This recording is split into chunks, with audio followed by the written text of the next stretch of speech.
This video is a little different from a lot of the videos that I usually do on my channel. So it's not a reaction video. It's not a top 10 video. It's more about, I guess you could say, well, it is Australian history. And yes, for those of you who are familiar with my channel, my co-host is in fine form this evening. So, according to her, it's well and truly past her bedtime, so she's now going to snuggle in and snore louder than you would expect for a teeny tiny chihuahua.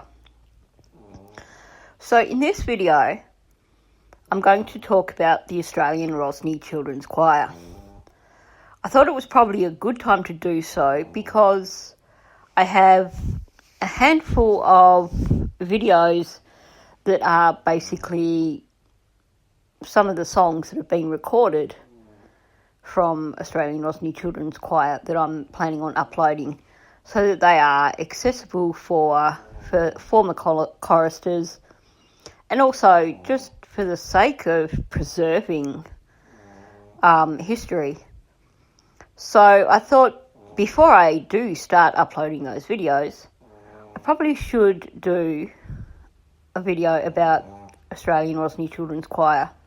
And this has been something I've been meaning to do for a while, so it seems like a good time to do so. Now, I will probably refer to it mainly as just Rosny Choir throughout the video because it is a mouthful to call it Australian Rosny Children's Choir. And ARCC is almost as much of a mouthful, so Rosny Choir is just a good fit. So I guess I should probably explain where the name comes from. So the Australian Rosny Children's Choir was a Tasmanian children's choir, and it came from the suburb of Rosny, which is part of Hobart. Rosny is situated on the eastern shore of Hobart's Derwent River, and it's a kind of small suburb, and it is most known for being the home of the Australian Rosny Children's Choir. Now, I will get on to the accomplishments and everything of Rosny Choir a little bit down the track, but I'll just explain its origins. So, Rosny Choir actually began in 1967, and it was nothing more than a handful of piano students joining together to perform a Christmas concert for their parents under the tuition of their teacher, Jennifer Philby. Jennifer Philby's background, she was originally from the north of the state in Devonport, and she had studied music, she had studied voice and piano. And in her home in Rosny, she was teaching piano to a number of students. And they decided to put on a Christmas concert for their parents, and as part of that, they did a few songs together. And that was the beginning of the Rosny Children's Choir. They enjoyed what they did, and it turns out that Jennifer Philby had quite a talent for encouraging choristers and creating a beautiful sound. So the choir began rehearsing in the Philby's home in Cayuta Road in Rosny.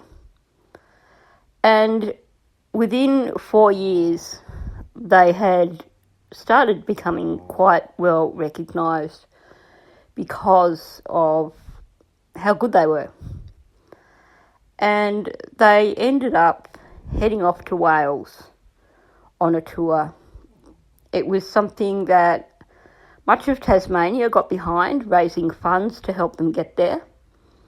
And they went to Wales to compete at the Llangollen Music Festival, I believe it was called, which was a singing festival, a choir festival in Wales, where choirs travelled from all around the world. And they were there to represent Australia. So that was a huge honour for the choir, especially being only really 4 years into their existence. And they actually were loved by the judges, they were loved by audience, and I believe they placed quite highly in their section.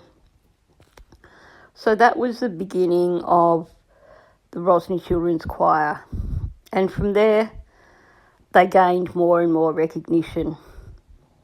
In 1975, they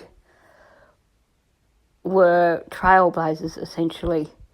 They were sent to represent Australia in China. They toured China, and the thing that made it so unique was that until then, other groups hadn't been allowed into China. So they were really being Australian ambassadors. They toured China, received great accolades, and of course came back to Australia, becoming so well known. And it was at this point when they started doing tours of Tasmania, mainland Australia, etc. And the choir continued to grow. It was still based in the Philbys' home in Cayuga Road, but the number of choristers was increasing quite significantly. In 1982, having done several mainland tours and having performed in places like the Sydney Opera House, performed on various television shows like the Mike Walsh show, they were being recognised Australia-wide, and they had gained a reputation of being the best choir in Australia. So in 1982, the ABC made a series which featured the Australian Rosny Children's Choir. It was called the Music in the Air series.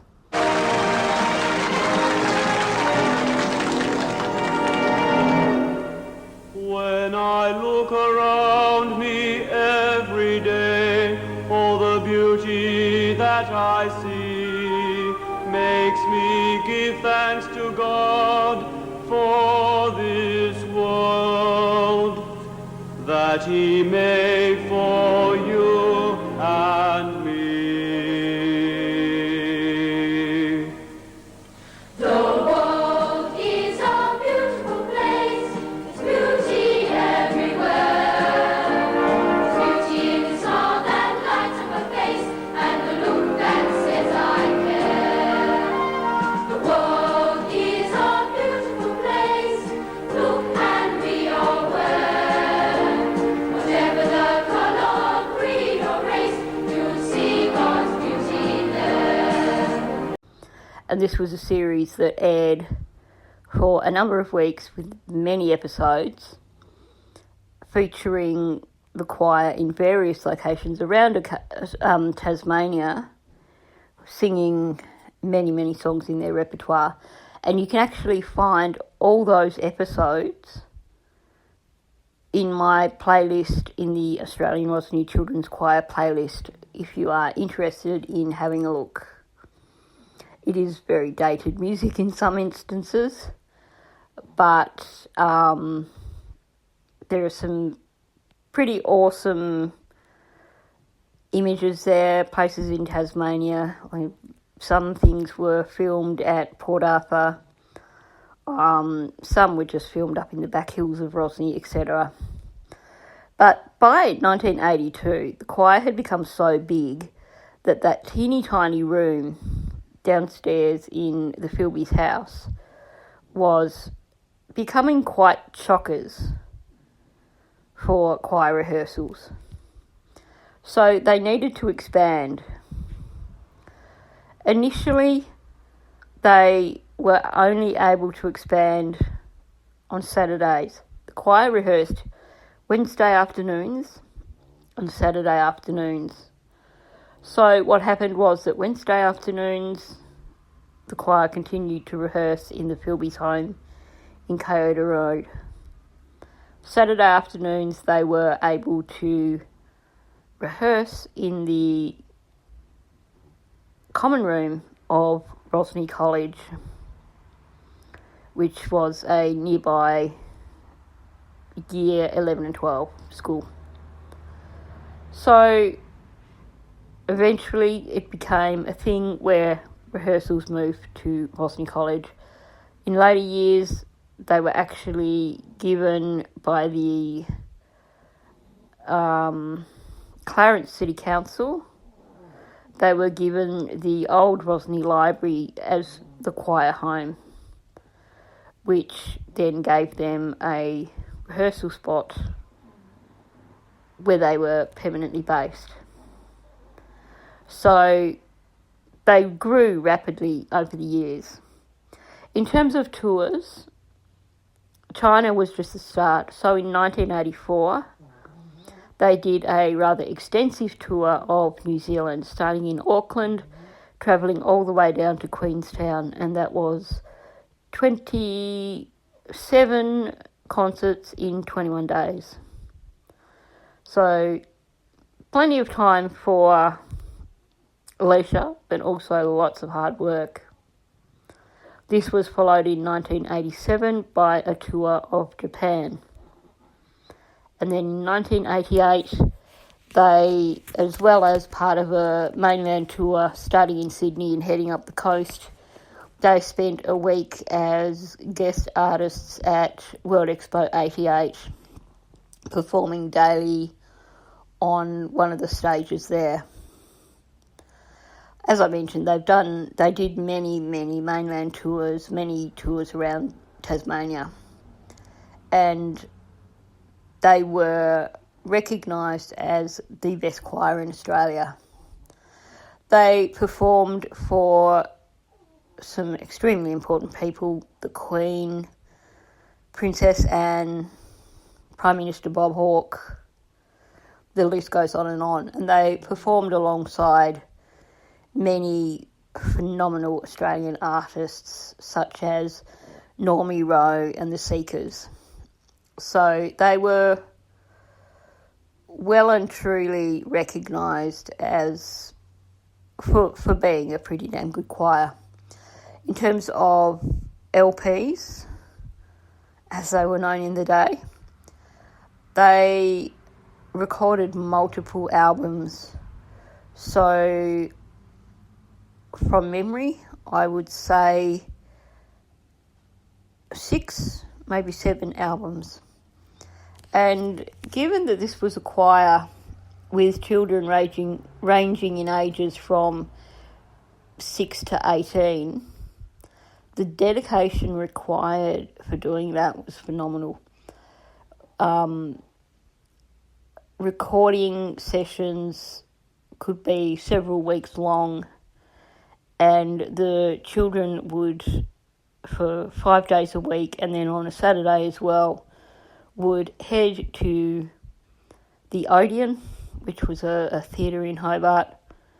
After school, they would be in rehearsals recording till 10 o'clock at night. There'd be a casserole dinner in between, but they would be recording till 10 o'clock at night, head home, go back to school the next day. After school, head back to the Odeon, do it all again. Very exhausting, and yet not something that they questioned. There was a real dedication. There was an expectation when you joined Rosny that you were in it 100%. You weren't allowed to miss rehearsals. Obviously, you could not miss performances. It was the children were expected to act like professionals. And because of that, the choir was seen as being of an extremely high standard. Now, they weren't the first choir in Australia, obviously. I mean, even today there's thousands and thousands of choirs. And before the Rosny Children's Choir came along, there was the Australian Boys Choir, which was apparently established in 1939. Likewise, there was also a National Boys Choir, which was established in 1964. But these are choirs that really didn't see recognition until the 70s and 80s. But Rosny Choir inspired a number of choirs throughout Australia to take off.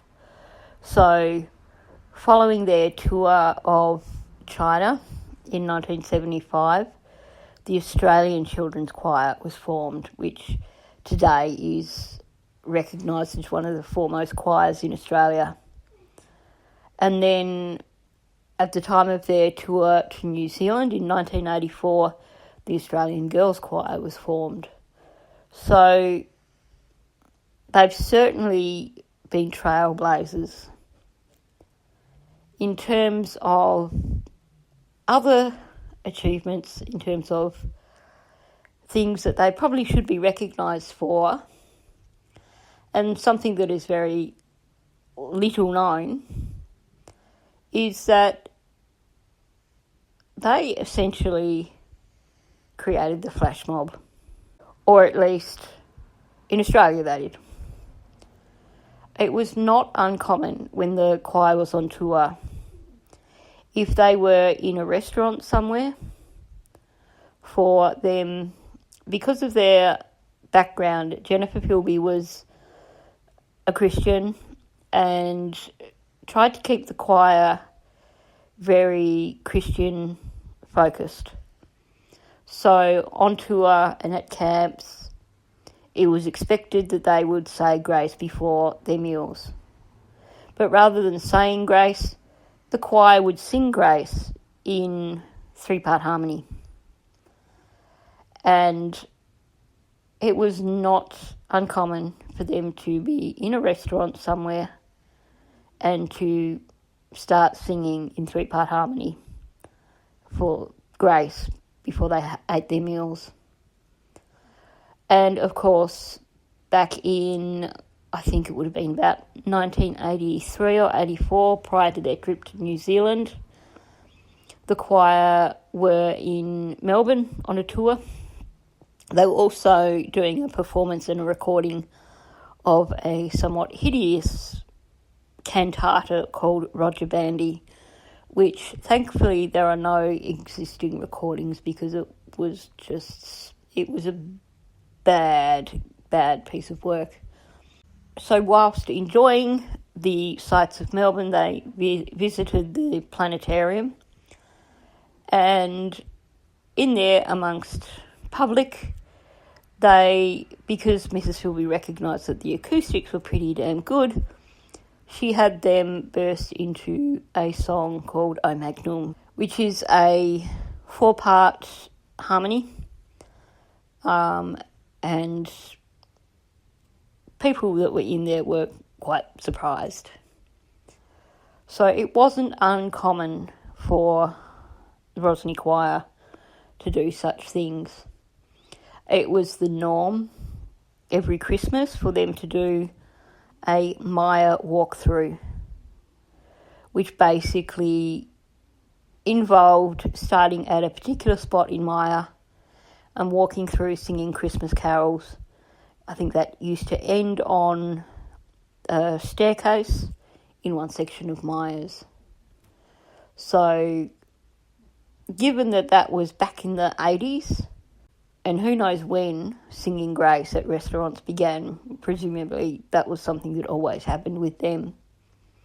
So it is quite possible that the flash mob can be attributed to the Rosny Children's Choir. Another thing which quite possibly can be attributed to the Rosny Children's Choir when they did their tour of New Zealand in 1984. On the day that they were headed back to Australia, the plane that they were on broke down. So they were all unloaded from the plane, back into the airport to wait, and it was decided for some reason that plane wasn't going. It was not going to go anywhere. So the options were for the choir to be split up and return to Australia via Sydney and Melbourne. So some would go to Sydney and then fly to Hobart, some would go to Melbourne and fly to Hobart. And Mrs. Philby put her foot down and said, no, everyone will return home at the same time, which is a fair call when you realise that this was a bunch of children. And you can imagine being the ones that are left behind, knowing that the other kids are going to be home. So instead, the choir was put up in a hotel overnight, and they ended up having an extra day in New Zealand. Of course, after 3 weeks in New Zealand, and then being delayed an extra day, by the time they reached the airport in Hobart, these kids were so happy to see their parents and so happy to be home. But rather than allowing them just off the plane and to meet with their parents, this choir was so well trained that instead Mrs. Philby had them all come out into the airport, and rather than just head off to meet with their parents, they were then assembled and went into a rendition of Still Call Australia Home. Some parents were in tears. Of course, the lyrics had been changed somewhat to reflect that they had been in New Zealand. So, Still Call Australia Home in 3 parts, sang at the airport, having arrived home in Australia after being delayed an extra day. So, I often suspect that it was this that inspired the Qantas ad, Still Call Australia Home, because obviously it was witnessed by airport staff and it became a thing of legend. So, does Australian Rosny Children's Choir still exist? Sadly, no. In the late 90s, and I apologise for not knowing the date, Jennifer Philby got cancer. And she was unable to continue with the choir. There were people brought in to take over the role of choir director while she was ill, but eventually she passed away. And it seems like the magic that existed in Rosny Choir was largely attributable to Jennifer Philby, because after her death, the choir kind of plodded on a bit for a while until it eventually fizzled out. And really, after her death, it became somewhat insignificant. And it was actually many former choristers, despite being sad to see it go, were also glad to see it go, because it just did not have the magic that used to exist. It didn't have the unique sound that used to exist. So it seemed like the perfect time to put the choir to bed, basically. But there's many recordings which exist of the choir, and I am doing my best to get hold of as many different recordings as possible and to put them here on YouTube so that they can be preserved for future generations and also for former choristers to listen to. So that's the story of the Australian Rosny Children's Choir.